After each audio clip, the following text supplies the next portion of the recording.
The Tortoise and the Hare, an Aesop fable.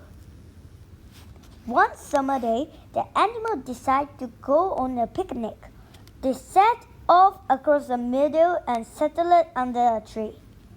After the picnic, they enjoyed games and races. Then Tortoise said to Hare, "I bet I can beat you in a running race." Everyone laughed. They all knew how slow Tortoise walked and how fast Hare ran. But Hare replied, "Very well, Tortoise, I accept your challenge." They agreed that the race should end where it began, going in a circle from the tree and back to the tree.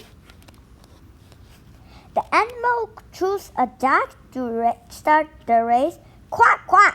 shouted Duck. Everyone cheered. The runners were off. In less than a minute, Hare was across the meadow. He looked back over his shoulder, then saw that Tortoise had not even left the shade of the tree. Hare raced on. He passed a farm without stopping. Then he ran through a golden cornfield. Hare jumped over a stile and into a lane.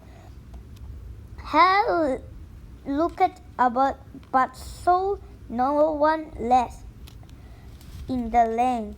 So he hopped leisurely along, taking his time. "There is no hurry," he said to himself and smiled. "If I walk all the way, I will still win." Hare came to a cottage.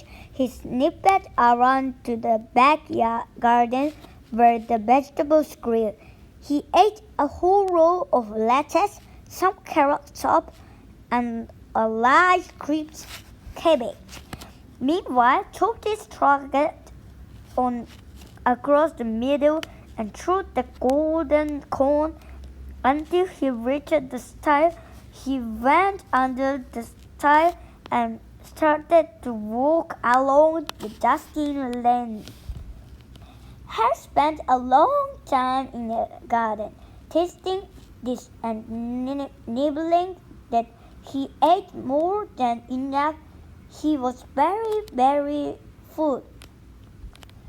But then he just ate a fallen apple and another apple. He was so full that his stomach bulged out on both sides. Hare went on until he came to a stream. He took a long, long drink as his huge lunch and the hot day had made him extremely thirsty.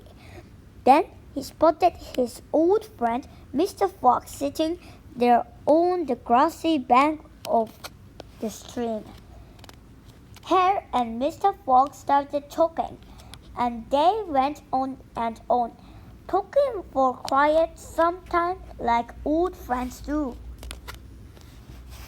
Tortoise plodded along slowly but surely. At last he came to the cottage. Tortoise felt hot and a bit hungry. His short legs felt tired, but he walked right past the cottage and the gate which led to the garden. He wondered where Hare was now. Hare and Mr. Fox had said goodbye to each other. The bear continued on his way. Mr. Fox went the other way on some errand of his own. Later in the afternoon, Hare came to a cornfield which had been harvested, a hedge full of honeysuckle, and wild roses grew around the field. Hare felt very drowsy, so he stopped a rest under the hedge. "I have eaten too much," he said to himself. There is plenty of time for a nap. Tortoise is far behind. Hare stretched out sadly, deeply, and fell asleep.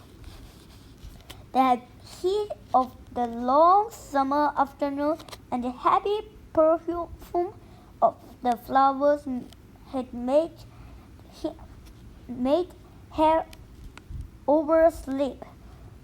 When he awoke, there were long shadows across the grass, and the sun had fallen down behind the wood. Hare sat up and rubbed his eyes. Where was Tortoise? Hare could not see him in any direction. Now Tortoise had passed right by Hare. Sleeping under the hedge, Tortoise heard Hare snoring.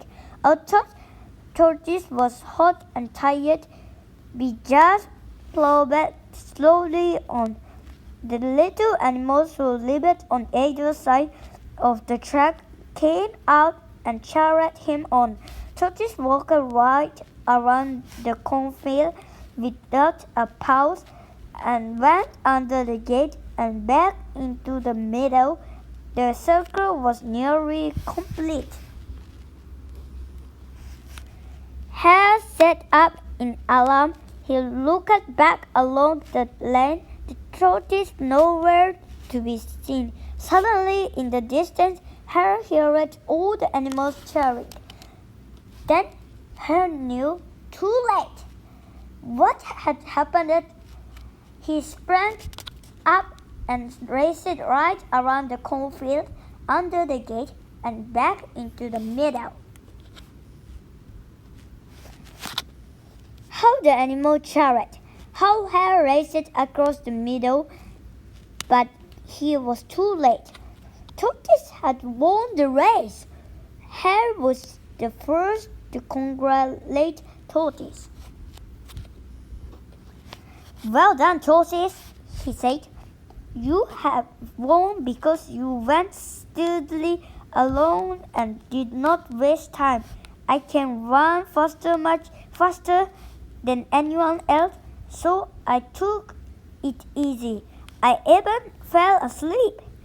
It was my own fault that I lost. Well, let then that be a lesson to us all, said the wise old beggar. Then the tired animal packed up their bags and picnic baskets and went home. The end.